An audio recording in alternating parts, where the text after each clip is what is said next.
3,5 tahun. Kedengarannya singkat ya, tapi penderitaan di baliknya luar biasa. Itulah gambaran pendudukan Jepang di Indonesia. Tapi tahu nggak sih, ada sebuah ironi yang luar biasa besar dalam sejarah kelam ini. Ternyata nih, di tengah semua kekejaman dan eksploitasi, tanpa disadari sama sekali, Jepang justru menanam benih-benih yang akhirnya menumbuhkan kemerdekaan kita. Nah, ini dia pertanyaan utamanya. Gimana ceritanya sebuah kekuatan penjajah yang niatnya mau menguras habis-habisan, malah ngasih alat bagi bangsa yang dijajah buat balik melawan? Aneh banget kan? Oke, mari kita bedah bareng-bareng ceritanya. Oke, ini dia peta perjalanan kita kali ini. Kita bakal mulai dari apa sih rencana besar Jepang, terus kita lihat gimana cara mereka mainin propaganda, lanjut ke proses mereka membangun kekuatan militer, gimana itu semua jadi senjata makan tuan, dan yang terakhir, warisan dari pendudukan ini dalam membentuk Indonesia. Oke, kita mulai ya. Jepang itu datang ke Indonesia bukan buat liburan. Mereka punya satu tujuan besar, memenangkan Perang Asia Timur Raya melawan sekutu. Nah, buat perang, mereka butuh apa? Sumber daya, manusia dan alam. Dan Indonesia, punya keduanya melimpah ruah. Jadi rencana mereka simpel, kerahkan semua potensi ini buat mendukung mesin perang mereka. Jadi, gimana cara tercepat buat mobilisasi total satu negara? Jawabannya, bikin organisasi. Idenya sederhana banget kan? Bikin wadahnya, kumpulin orangnya, terus pakai tenaganya. Tujuannya juga jelas, buat memperkuat posisi Jepang dan nambah pasukan. Tapi, justru disinilah letak kesalahan perhitungan mereka yang paling fatal. Langkah pertama sebelum kita mengerahkan tenaga orang adalah merebut hatinya. Jepang tahu mereka butuh dukungan rakyat atau paling nggak bikin rakyat patuh. Caranya?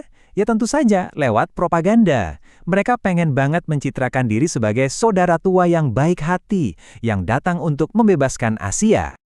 Jurus pertama yang mereka keluarin adalah Gerakan 3A. Slogannya kedengaran manis ya, Nippon Pelindung Asia, Nippon Pemimpin Asia, dan Nippon Cahaya Asia. Tapi gerakan ini gagal total. Kenapa coba? Soalnya terlalu Jepang banget. Pemimpinnya orang Jepang, isinya pro-Jepang melulu. Rakyat sama sekali nggak merasa ini punya mereka. Nah ini jadi pelajaran penting buat Jepang. Mereka nggak bisa jalan sendirian. Nah, setelah Gerakan 3A gagal, Jepang putar otak. Mereka lalu mendirikan Putra atau Pusat Tenaga Rakyat. Ini langkah yang cerdas sekaligus blunder besar mereka. Mereka menunjuk 4 serangkai, Soekarno, Hatta, Ki Hajar Dewantara, dan K.H. Mas Mansur, tokoh-tokoh yang super dihormati rakyat sebagai pemimpinnya. Harapan Jepang sih, pengaruh mereka bisa jadi corong propaganda yang jauh lebih efektif. Dan disinilah rencana Jepang mulai jadi berantakan. Dengan ngasih panggung ke para pemimpin nasional, lengkap dengan akses ke koran dan radio, Jepang secara nggak sengaja ngasih mereka megafon raksasa. Fasilitas ini emang dipakai buat kepentingan perang Jepang, tapi diam-diam juga dipakai buat menyebarkan ide persatuan, membangkitkan kesadaran nasional, dan ya mempersiapkan mental rakyat untuk merdeka. Oke, kalau propaganda tadi tujuannya buat merebut pikiran, sekarang kita masuk ke bagian yang dampaknya paling besar sampai hari ini. Pengerahan tenaga lewat pembentukan organisasi militer dan semi-militer. Jadi ada 2 model utama nih. Pertama, Heiho, yaitu prajurit kita yang digabung langsung ke unit tentara Jepang dipimpin perwira Jepang. Tapi yang kedua ini, PETA atau pembela tanah air, nah ini dia game changernya. Apa yang bikin PETA ini krusial banget? PETA itu punya jenjang perwira yang diisi oleh orang Indonesia. Artinya, untuk pertama kalinya ribuan pemuda kita dapat pelatihan militer modern dan pengalaman memimpin pasukan. Tanpa sadar, Jepang lagi menciptakan kadar perwira untuk musuh masa depan mereka. Dan ini skalanya gila-gilaan loh. Bukan cuma PETA dan Heiho, hampir seluruh lapisan masyarakat itu dibikin kayak pakai seragam. Ada Senendan buat para pemuda, Keibodan sebagai polisi pembantu, bahkan ada laskar Islam kayak Hizbullah. Seluruh negeri rasanya diubah jadi barak militer raksasa. Coba deh kita lihat angkanya, 2 juta anggota Senendan, 1 juta anggota Keibodan. Ini namanya mobilisasi total. Jepang memang berhasil menciptakan bangsa yang disiplin dan terlatih militer. Tapi mereka lupa satu hal yang paling penting. Kesetiaan bangsa ini bukan untuk Tokyo. Memasuki tahun 1944, situasi perang mulai berbalik. Posisi Jepang makin terdesak di Pasifik. Dan di Indonesia, benih yang mereka tanam mulai tumbuh jadi sesuatu yang gak pernah mereka bayangkan. Strategi mereka mulai berbalik menyerang diri sendiri. Nah, inilah titik baliknya. Jepang akhirnya sadar organisasi yang susah payah mereka bentuk justru jadi kawah candra di muka buat nasionalisme Indonesia.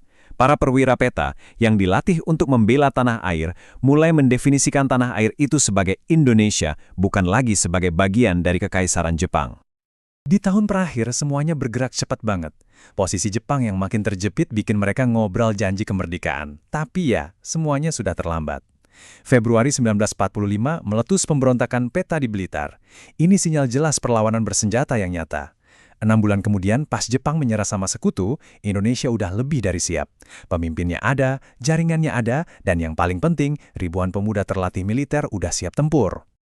Proklamasi kemerdekaan itu ternyata bukanlah garis finish, tapi justru garis start. Tantangan terbesarnya adalah, gimana cara mempertahankan kemerdekaan itu? Dan jawabannya, ironis banget, datang dari warisan organisasi bentukan Jepang itu sendiri. Garis keturunannya ini jelas banget, dan ini bagian yang paling menarik. Setelah Jepang membubarkan peta, para pemimpin kita langsung gerak cepat membentuk Badan Keamanan Rakyat atau BKR. Coba tebak isinya siapa? Ya, para veteran peta dan Heiho. Badan inilah yang kemudian jadi cikal bakal Tentara Nasional Indonesia. Jadi, bisa dibilang tulang punggung militer modern Indonesia itu lahir dan ditempa langsung di dalam sistem yang diciptakan oleh penjajahnya. Jadi, kita kembali lagi ke paradoks di awal tadi. Apakah organisasi-organisasi ini murni alat penindasan? Tentu saja iya. Tapi apakah pada saat yang sama mereka juga jadi benih lahirnya sebuah bangsa dan tentaranya?